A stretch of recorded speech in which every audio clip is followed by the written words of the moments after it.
Assalamualaikum warahmatullahi wabarakatuh. Ketemu lagi dengan saya di channel CBTech Indonesia. Bagi pengguna akun SAT IMEX 899 AVS Plus seperti yang sudah kita sebutkan sebelumnya, pilihan untuk softwarenya sangat banyak sekali tersedia. Tinggal kita pilih mana yang terbaik.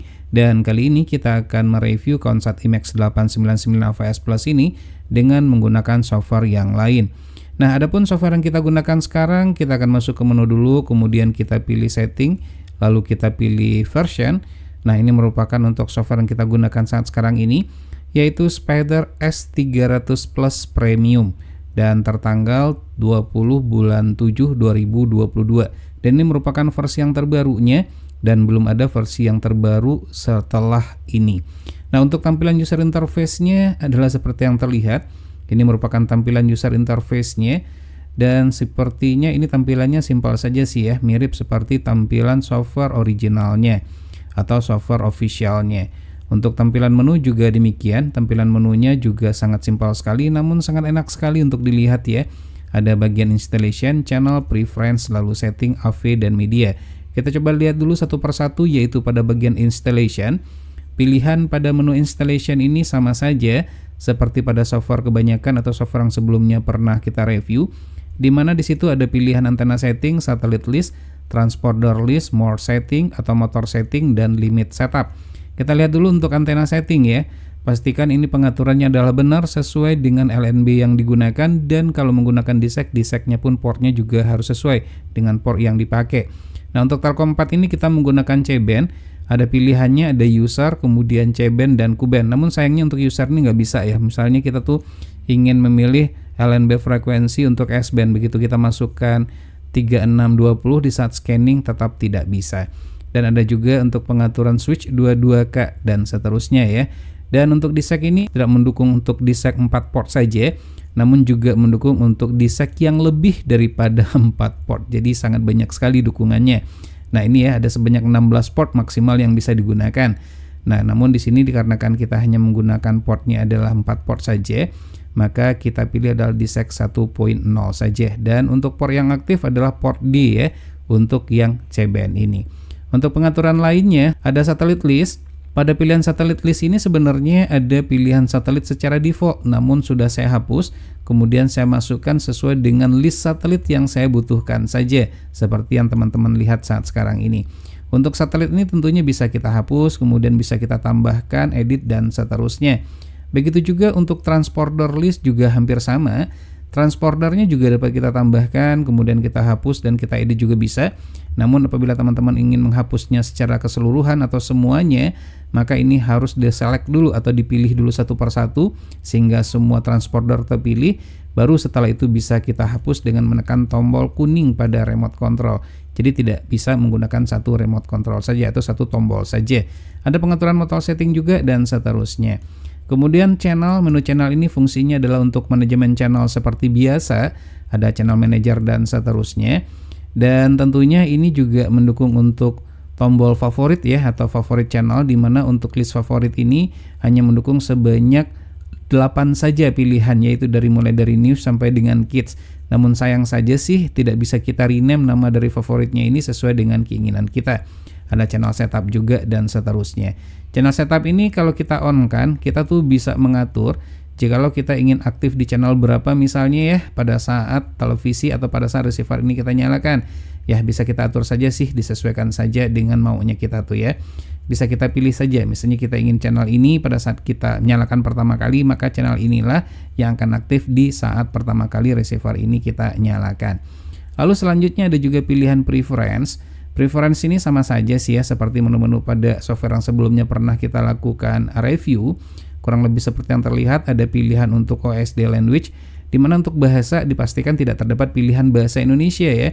Yang ada tuh bahasa Inggris saja dan beberapa bahasa yang sudah kita lihat. Kemudian juga beberapa pilihan-pilihan lainnya, dan dipastikan di sini juga terdapat pengaturan untuk PVR config untuk rekaman maksudnya, di mana di sini tuh untuk extensionnya bisa kita simpan dalam bentuk TS dan juga PS. Dan secara default itu adalah TS. Ukuran file maksimal itu bisa 4 GB ya. Kalau seandainya ingin kurang, misalnya 1 GB, ini juga bisa. Nanti akan di-split pada saat kita melakukan perekaman tersebut. Dan beberapa pilihan-pilihan lainnya. Dan berikutnya kita juga bisa lihat ya pilihan pada setting. Ini merupakan pengaturan utama juga, di mana di sini ada timer, chat log juga terdapat, date time juga ada, Ethernet config. Nah, di mana Konsat IMEX 899 ini untuk terkoneksi ke internet dapat dengan menggunakan dengan dua cara saja, menggunakan LAN Ethernet. Kemudian yang kedua adalah Wi-Fi network, menggunakan 3G modem itu tidak ada pilihannya. Sementara untuk Wi-Fi dongle ya, misalnya kita menggunakan Wi-Fi dongle di sini. Untuk Wi-Fi dongle ini mendukung baik chipsetnya RT maupun MT. Kita coba pilih dulu ya untuk USB Wi-Fi dongle. Nah, di situ ada tulisannya adalah please wait, di mana di situ dilakukan proses inisialisasi dan pendeteksian dari sistem jaringan Wi-Fi-nya. Ini sudah terdeteksi. Selanjutnya silakan masukkan passwordnya. Saya akan masukkan passwordnya terlebih dahulu. Setelah kita ketik, silakan ditekan tombol biru pada remote control, auto link kita aktifkan, kemudian kita koneksikan. Nah, itu sudah terkoneksi. Nah, jadi untuk koneksi ke jaringan internet itu bisa dengan dua cara, menggunakan Wi-Fi dan juga menggunakan LAN internet. Dan juga mendukung untuk web server. Web server ini video tersendiri sudah kita buatkan. Dapat menggunakan jaringan kabel dan juga dapat menggunakan jaringan Wi-Fi. Dua-duanya adalah sama. Jadi silakan saja di browsing channel ini terkait dengan web server yang didukung menggunakan Konsat IMEX 899 menggunakan software apapun yang mendukung fitur web server tersebut. Mekanismenya adalah sama saja. Factory reset ini sebaiknya dipilih ya apabila kita sudah melakukan misalnya update firmware dan seterusnya untuk menjamin bahwasannya untuk softwarenya itu adalah fresh. Jadi sangat dianjurkan sekali di saat kita selesai melakukan proses update dilakukan factory reset. Dan untuk selanjutnya adalah ada submenu upgrade. Nah, di sini untuk upgrade firmware ataupun software dapat kita lakukan secara online juga. Jikalau tersedia maka nanti di sini akan muncul tuh ya. Nah, seperti yang terlihat versi yang sekarang yang terbaru adalah versi 299 seperti yang kita gunakan saat sekarang ini. Belum ada versi yang terbaru selain daripada versi ini. Dan beberapa pilihan lainnya teman-teman bisa lihat di bagian ini ya.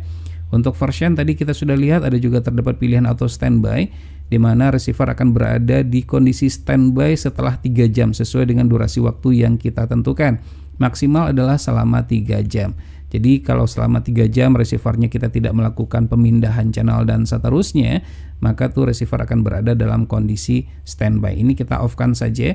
Dan ada juga fitur remote control di mana nanti nih untuk receivernya bisa kita kendalikan dengan menggunakan smartphone, tapi pastikan smartphone sudah mendownload aplikasi yang mendukung remote control ini. Kemudian ini juga harus kita on-kan ya. Kemudian selanjutnya ada juga fitur TS delay. Nah, ini juga sudah kita jelaskan di beberapa firmware yang sebelumnya. Apabila kita set on, maka di sini tuh kita bisa mengatur durasi waktu yang kita inginkan. Tidak ada pakemnya ya sekali lagi. Dimana tujuannya di sini adalah agar mendapatkan ya misalnya adalah untuk mendapatkan gambar yang lebih smooth pada saat kita mendapatkan key-nya. Nah, ini tentunya sangat berguna sekali di saat kita menggunakan koneksi internet yang tidak stabil. Jadi dipilih saja durasi waktunya dan ya disesuaikan saja mana yang paling bagus, maka itulah yang paling tepat. Jadi ini tidak ada pakemnya, jadi setiap pengguna itu nilainya bisa saja berbeda-beda. Saya set ke auto saja. Kemudian beberapa pilihan yang lain selain daripada delay, di bawahnya apa ya, ada mode aktif, kemudian ada serial app, dan beberapa pilihan lainnya, ada juga server setting. Pada server setting ini dipastikan ini juga mendukung beberapa protokol seperti CC-cam dan beberapa protokol lainnya. Namun tidak ada pilihan MG-cam, sangat disayangkan sekali ya, seperti pada software sebelumnya juga sama seperti ini. Kemudian selanjutnya kita coba lihat ada pilihan Spider Cam ya. Nah, di mana di sini ini masa aktifnya itu adalah selama 1 tahun. Ini sama dengan vanilla activation ya, hampir sama kurang lebih adalah seperti itu. Namun percuma saja tidak bisa kita gunakan. Untuk BIS atau key yang lain ada BIS key juga dan beberapa key yang lainnya, ada BIS key, ada DCW dan seterusnya, powerful juga ada. Namun untuk BIS key ini tidak bisa bekerja secara auto, jadi kita harus memasukkannya secara manual. Jadi untuk memasukkannya secara manual itu cukup dengan menekan tombol preview saja pada remote control. Sama seperti halnya BIS key untuk powerful pun juga tidak bisa bekerja secara auto. Tapi ada satu ya di satelit Measat 3 C-band itu ada di satu transponder itu masih bisa bekerja secara auto. Bukan bekerja auto sih tepatnya, namun dikarenakan key-nya itu sudah embedded di dalam softwarenya. Jadi bukan receivernya yang mengenerate untuk key-nya ya. Jadi itu paradigma cara berpikirnya itu harus dirubah. Dan kemudian selanjutnya kita lihat pilihan-pilihan yang lain. Kemudian kita lihat di AV. Pada pilihan AV ini adalah pengaturan untuk audio dan video tepatnya. Pastinya untuk receiver ini menggunakan software yang kita review ini mendukung untuk Dolby Audio, jikalau kita set ke bitstream, nah maka nanti tuh untuk Dolby Audio bisa keluar di port SPDIF yang terdapat di belakang receivernya. Namun apabila tidak, cukup kita mute-kan saja, dan kita juga bisa menyalurkan suara Dolby Audio itu menggunakan port HDMI, dan saya biasanya menggunakan yang ini ya. Jangan lupa ini untuk HDMI audionya di set ke HDMI RAW seperti ini.